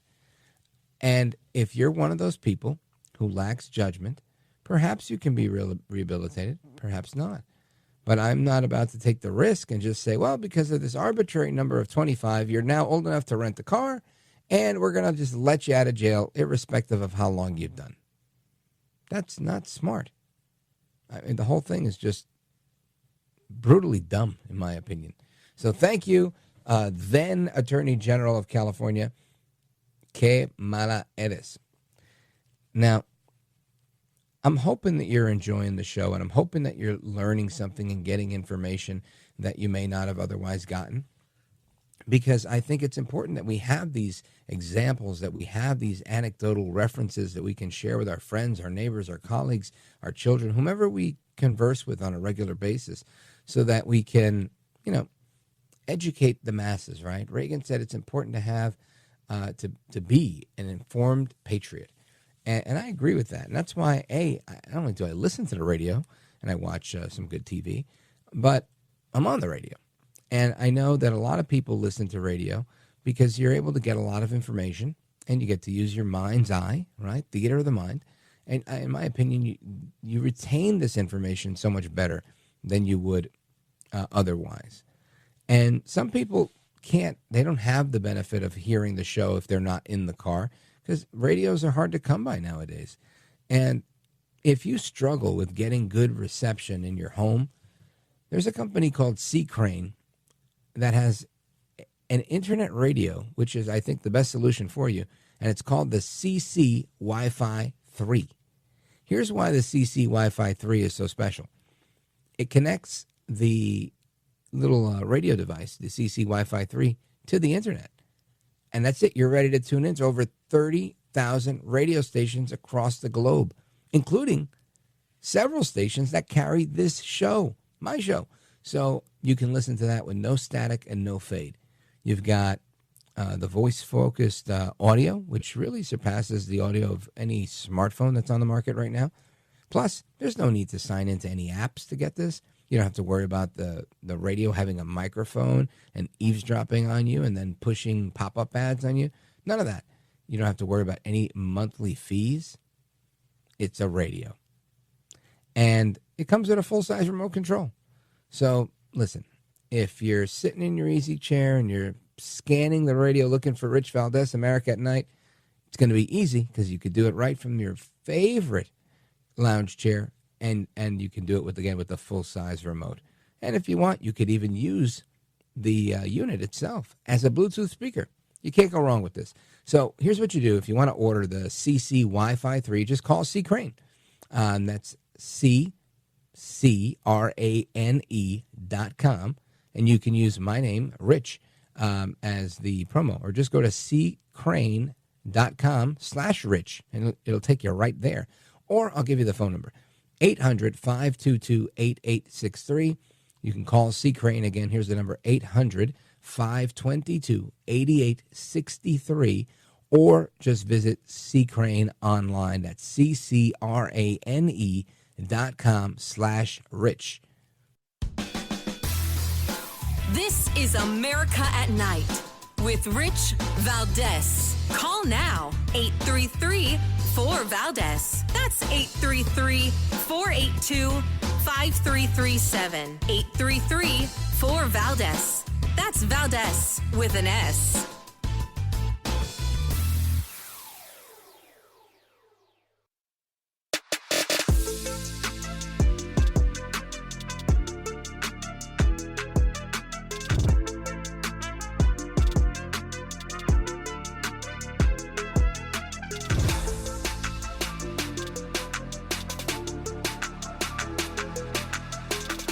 Now, 833-4-VALDEZ. That's 833-482-5337. 833-4-VALDEZ.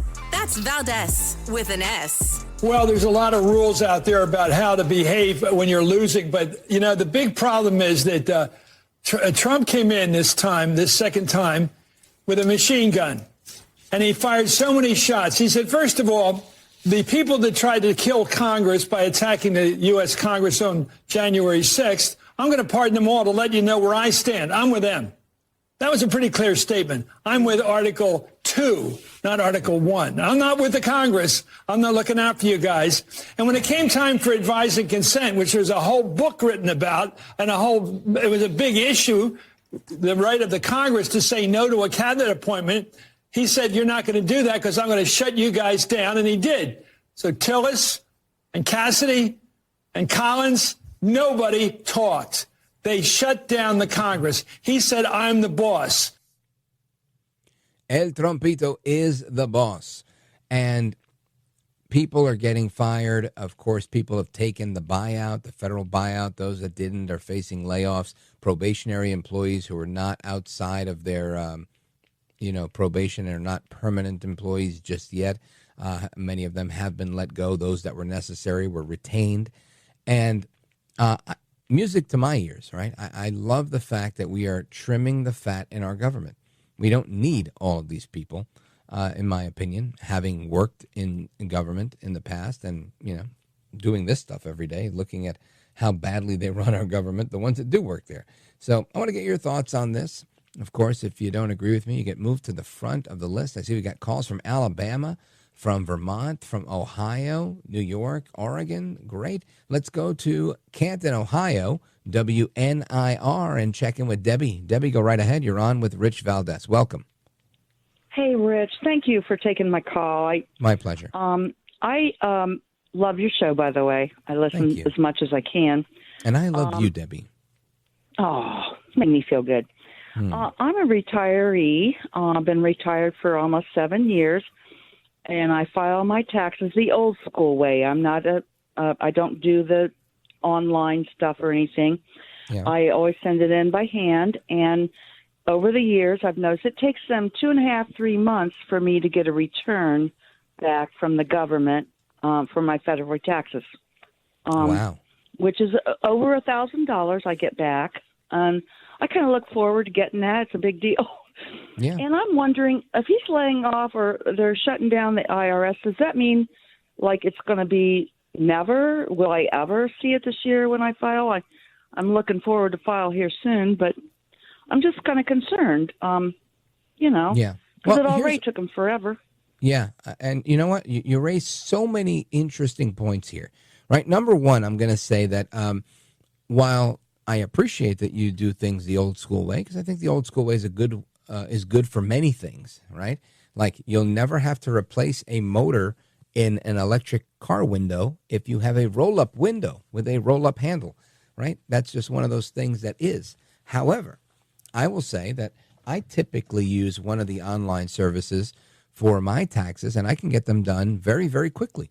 Now, they're pretty simple. They're pretty straightforward. You put in your Schedule C for your business income and stuff like that. And it kind of, it knows a lot, right? I guess that's AI, if you will. But the program is very, very smart, and it figures out a lot of things. And if it can't figure it out, you can always ask a tax professional for the advice that you need. And it's pretty quick. Now, for me, usually I end up having to pay the government because they haven't collected enough tax from me. Now, in your situation, if you're getting money back, I would say that you should love the idea of not having an IRS because, in effect, a refund is you overpaying your taxes and them giving you money back that it's your money, right? They're giving you back your own money. Just imagine this. If they didn't take any money to begin with. Imagine if there was no federal income tax, Debbie. This would be fantastic. Whatever your pension is or your monthly income, you'd keep it. Maybe you'd have to pay a state income tax, but you wouldn't have to pay a federal one.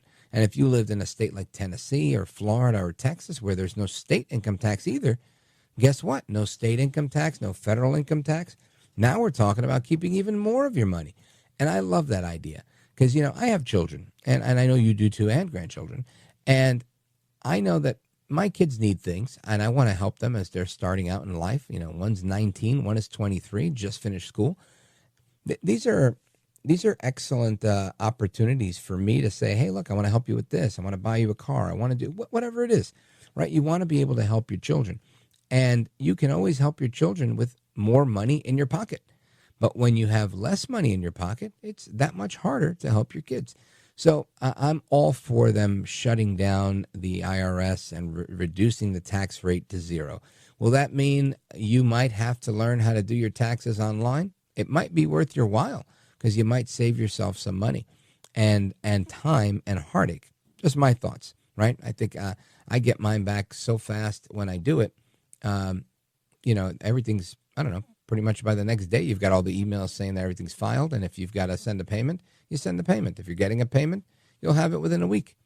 And sometimes they'll even lend you the money if you want it. They're like, we could send you up to $4,000 right now. And they deposit it immediately into your account through a direct deposit. So it's very advanced, Debbie, and I highly recommend it. All right. Well, thank you for listening, Rich, but I'm concerned, okay? Well, and Thanks. You should be. Everybody should be concerned for their government. You know why? Because it shows that you're alive, you're passionate, and you love your country. God bless you, Debbie. Thank you so much. And I continue. Where do I go? I go to, I'm going to go to Tony. Tony's calling us from Montreal via WVMT in Vermont. Tony, go for it.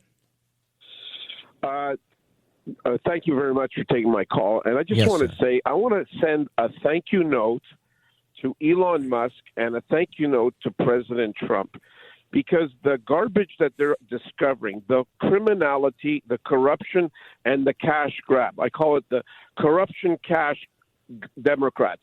Let's continue to deceive the taxpayer of the Americans, and we will obviously get back into power. No, you will not, because not only has Elon and President Trump started a revolution in terms of abuse, government overreach, and overspending, but he's discovering that there's been years and years and layers of deceit.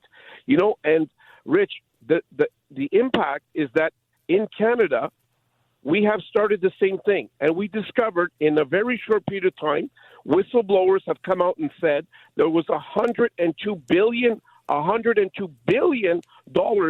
stolen and abused and used for improper uses, such as $30 million for EV batteries and $200 million given to legacy media, CTV, so that they could support Mr. Trudeau, CTV being an affiliate of the American legacy media. I am outraged, Rich, because I was snookered. All these years I believed in government, and it took the revolution that was created by a man that they tried to kill 2 times. And what I believe, okay, is that God sent this guy to do this, and they tried to stop him.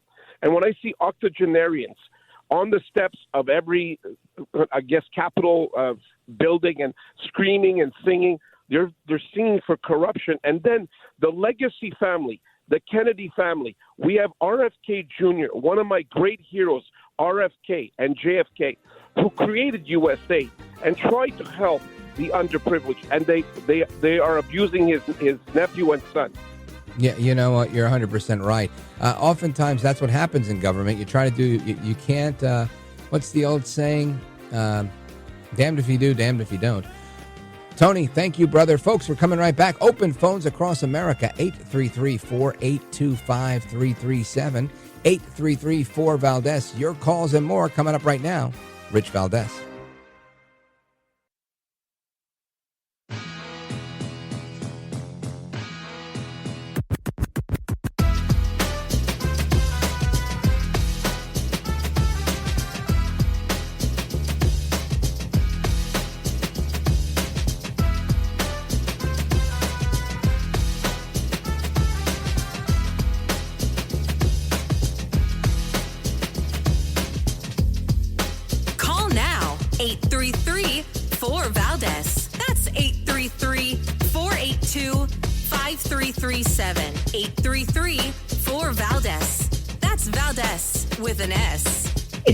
Like yours that are breaking through, that people are listening to, that people are trusting.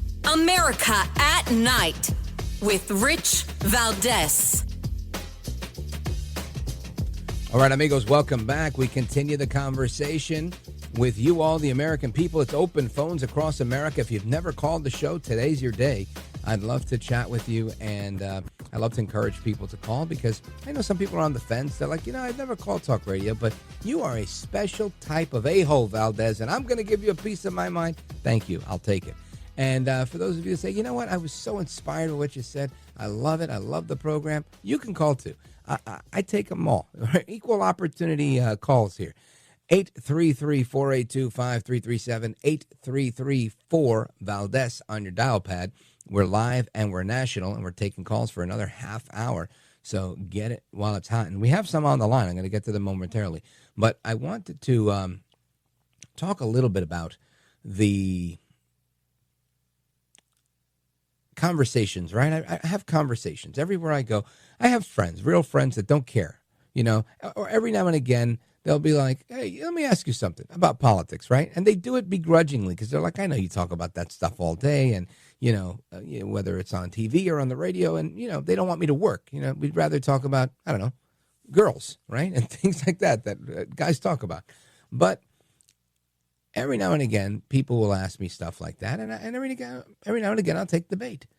And one of the popular ideas that's out there, and one that doesn't seem far-fetched, is that Elon Musk and Donald Trump are soon to be having a falling out because they're both these larger-than-life personalities, both rich, powerful men that ultimately are going to clash because Trump is president and Elon Musk is not. And there's going to be a power struggle. Now, somebody would sell me that story. I'd say, yeah, maybe it does happen. Maybe it doesn't happen. What do I know? Right? It's not like we haven't seen people fall out with Trump before. But to answer the critics and put everybody in their place, they've decided to go on television and do these duet interviews. And I got to tell you, a lot of good chemistry there. It's not always fun to interview two people at the same time. It's way better one-on-one. But listen to this interview with Sean Hannity from the Fox News channel, Elon Musk, and President Trump. Check this out. So obviously, people do not want their tax dollars going to fund high-end hotels for illegals. And yet they were still doing that, even as late as last week. And so, we went in there and we're like, this is in violation of the presidential executive order. It needs to stop. So what we're doing here is one of the biggest functions of the DOGE team is just making sure that the presidential executive orders are actually carried out. And this is, I just want to point out, this is a very important thing because the president is the elected representative of the people. So he's representing the will of the people. And if the bureaucracy is fighting the will of the people and preventing the president from implementing what the people want, then what we live in is a bureaucracy and not a democracy. I thought that was extraordinarily well put. Do we live in a bureaucracy or a democracy? And this is, again, speaking to the left, right? Most people on our side of the aisle are saying, it's a republic, you moron. No, and I'm kidding, right? I'm not trying to insult Elon Musk here. I'm trying to get him on the show.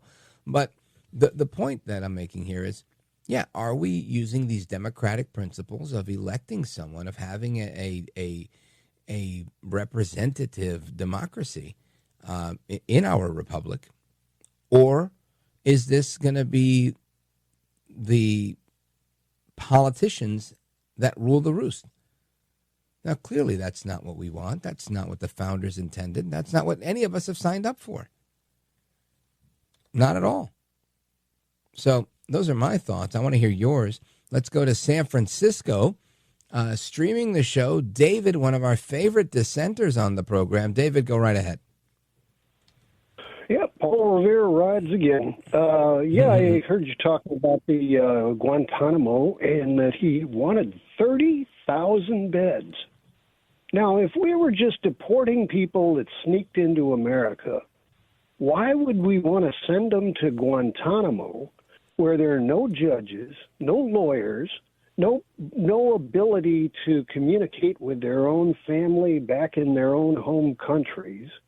Why would we have the expense of sending them to Guantanamo? And Well, so it gets to the point that these Elon Musk is not saving America money; he's costing America money. Well, we haven't seen any evidence of that yet. But I will say this. I am not particularly fond of doing things extra constitutionally. However, I understand the need for enemy combatants to be held in Guantanamo Bay. I understood it then. I understand it today. And with several things that have happened, right, since the beginning of the Trump 2.0 administration, January 20th, so, just under a month ago, one of the things the president did was declare the cartel in Mexico as a foreign terrorist organization because of their trafficking and whatnot. Now, with that means that they can use military might, et cetera, et cetera. So when you have these transnational criminals like Tren de Aragua, MS-13, the Mala Salvatrucha gang, this is obviously a problem, right? These people are not just like, hey, we're in a gang, we have tattoos and have funny gang signs. I mean, they are trafficking guns, people, humans, prostitution, drugs, all sorts of things. And they go ahead and wreak havoc on neighborhoods. So when President Trump initially tried to get these people to go back to their home country, he was met with resistance from the president of Colombia, met with resistance from Venezuela, et cetera, et cetera. So now things are better today, right? Today, people are agreeing to take their people back. But that wasn't always the case, right? And Trump, matter of fact, was at Mar-a-Lago today talking about this, where he mentioned that they were very reticent to take back their illegal criminal gang members. But now, cut 25, not so much. Listen to this. As you know, Venezuela has said very strongly they will not take any illegal immigrant, any of the people that they sent over to us. They sent their gangs, probably the worst gang anywhere in the world, as bad as MS-13, maybe worse. And they came out of the jails of Venezuela. They emptied their jails into our country. And they said, we'll never take them back. Well, they took them back, and they're taking them back, and they are taking them back rapidly. Now, how did we get to that point? Well, it was negotiating, it was tariffs, it was threats, it was all sorts of things that he needed to use to twist the arm and persuade Venezuela, not the least of which was saying we're going to put people in Guantanamo Bay. Now, what does that do to the people? It becomes a deterrent because now they have allies like you out there doing all the dirty work, right? If I'm an illegal alien and I have family in the U.S., all I know is that when David calls Rich Valdez, he's going to say they won't have access to their family. They're like whatever, blah, blah, blah. You paint this hell on earth scenario for the illegal immigrant that's in Guantanamo Bay. This is a great advertising tool for all illegal aliens to say, hey, look, when David from San Francisco calls, he's telling you the real. He's not telling you what Rich Valdez is telling you. I'm telling you it's Club Fed. You're telling them that they won't have constitutional rights, that it's going to be a horrible place. So this, I think, serves as a deterrent for people to not come to the country. And it also serves as a bargaining chip for Trump to say, look, I can put your people there. I'll put all your people there. How about we do it that way? Maybe you'll play ball with me. Maybe we can work together. And we don't have to do that. Right? So I think these are all very, very effective tools, David. So you still got me censored, do you? Well, the whole world's listening to you talk, but you're not saying anything. Oh, good. Well, I mean, you were lying about me, and I didn't hear any ability to respond. I'm not lying about you. I'm talking to you. Any closer to me, and you'd be in my face. You're calling Guantanamo a Club Fed. You're such a liar. And the very idea that, again, Donald Trump, I've said this before, Donald Trump is an S&M freak, and it's pretty clear that Elon Musk is too. And that they're getting the kicks. And you're not? There's no leather and chains in your closet? They're getting their kicks on the taxpayers' dime. The taxpayers are going to pay for the bad actions. Well, let me ask you a question. Doesn't the taxpayer always pay for government operations and services? You find that funny? Who are you expecting to pay for it? You think Trump and Musk are going to put their hand in their pocket and say, we're going to run the government based on our dime? You think I give you a little bit more credit than that. So you got me censored again, right? No, you're just not saying anything. You find that funny. I find you funny. I find you funny. Find that funny that the taxpayer gets to pay for the lawsuits when Donald Trump pulls his S&M stuff. I find you funny that you think that taxpayers don't fund the government. When people who are victims of Donald Trump's S&M have to sue the government. What S&M are you talking about, sir? Oh, you mean all the FAA controllers that got fired? That's S&M where you come from? San Francisco's a weird place. What do you call it, what Paul Pelosi was doing with that male hooker?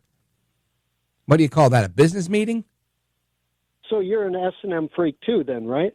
It sounds like you're the only one talking about S&M on the radio. It's pretty obvious that you're cozying up to it, aren't you, Rich? Why don't you just tell the public? I don't know. I'm starting to feel uncomfortable here. Can we call HR? David, try to keep it clean. It's a late night show, but come on.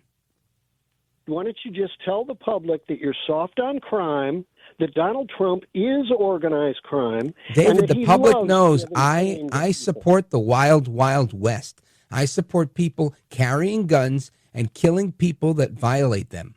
I support that. I do. If you're going to come and kill me or my family, I'm going to get you first. I believe in that. Stand your ground laws. They're all over the country. That's what I support. Who said that's happening? Who said that's happening? I said I support it. I didn't say it's happening.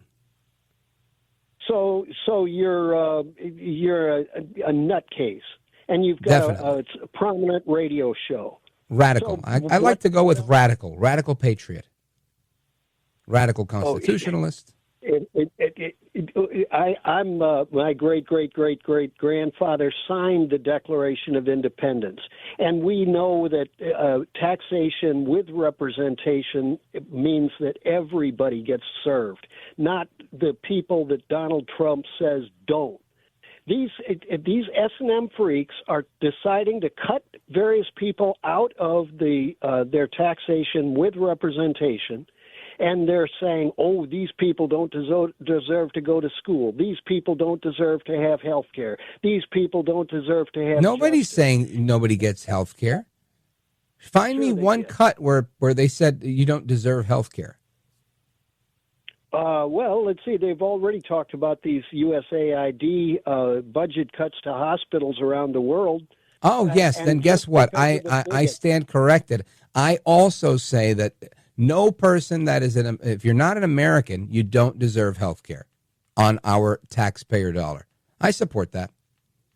So if some country is going through devastation, a great crisis, and they've got hurricanes, they've got floods, they've got all sorts of disasters. Volcanoes, hopefully they also have their own version of FEMA to help them out of those situations. We're at a time where we have to crunch the numbers and tighten our belt. It's not time to be going too far out there. If we can help our neighbor, we will. But right now, our neighbor is the American neighbor, not our neighbor in Colombia that's looking for a trans opera, or our neighbor in Gaza who's looking for $50 million worth of condoms. Now, you tell me who's the S&M freak. Thanks for the call from San Francisco, David. We'll be right back. This is America at Night with Rich Valdez. Call now, 833-4-VALDEZ. That's 833-482-5337. 833-4-VALDEZ. That's Valdez with an S.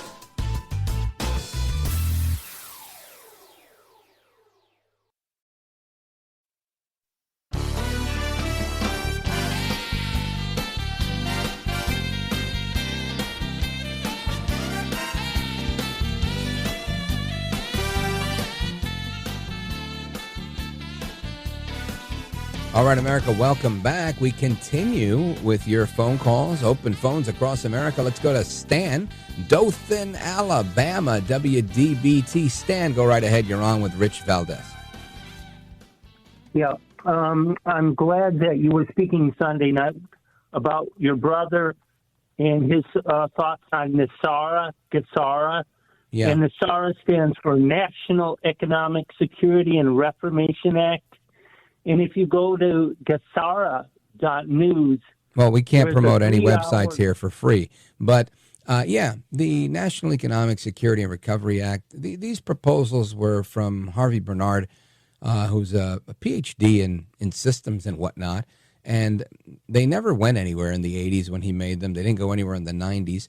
But here we are still talking about them. And honestly, I would say for the first time, actual ability to perhaps implement some of it, right? The abolition of the IRS, replacing the income tax with a national sales tax, eliminating compound interest. I have not heard of being floated as a proposal, but that was part of his proposals. And a return to the gold standard, right? Precious metals-based currency. And again, there's still a lot of debate on that, saying there's not enough precious metals in the world to back up the amount of cash that we currently have. So I get such conflicting information when I talk to people, but most people believe that it would be great to go back to the gold standard, but that we're likely not going to go back to the gold standard. So I don't know, but this has been going on for, again, since the 1990s. And while I think these proposals are interesting and I would love to see them implemented, they've never really caught on in Congress. Maybe this is the first time they might have some gravitas and there might be some momentum behind it. But ultimately, whether they roll out as a package or one by one as part of Trump's agenda, as long as we continue to do what in spirit they're supposed to do, to have a national economic security and recovery of our financial situation, then that's a good thing, I think. Okay, I'm on the air right now still? Yeah, of course. I want one last comment. Yeah, so in return to common law as opposed to admiralty law, which well, is again, corporate this law. This is very, very tricky territory you're going into because we don't operate on common law.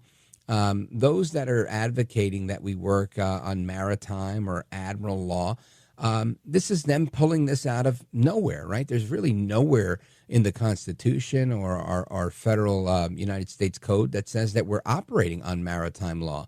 You might find a couple of YouTube videos that do that, but you're not really going to find it in real life, right? And this is part of what happens when people take good ideas and then they add them with a little bit of their own spice and come up with their own thing. So anyway, thank you for your call. I appreciate it. Stan in Dothan, Alabama, WDBT. Hope you call back again. And folks, we're going to continue with your calls and more straight ahead. This is America at Night with Rich Valdez.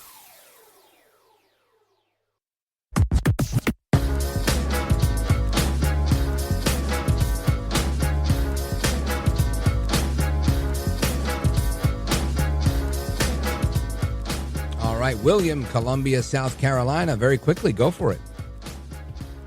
I don't understand these people who proclaim that they want what's right for the government and what's right for the country, but they won't do what's right. What's right is being fiscally responsible, knowing where your money goes. You ask the common man to do it, but the government is not responsible for doing it. It's not responsible for reporting it. That's stupid. And anybody that says otherwise is smoking a serious pipe. Smoking a serious pipe is right. It's not the peace pipe either. William, I think you're spot on. I think ultimately some people have sour grapes. Others just, this guy in particular, David, our good friend from from San Francisco. He's just, I don't know what he's drinking, but it's not the same Kool-Aid I am. William, thanks for the call. Frank in Cumberland, thank you for your comments on my interview with Blago. I appreciate it. Jerome, Bill, everybody else, thanks for your calls. Hasta la próxima. Take care. Good night, and God bless you, America. I'm Rich Valdez.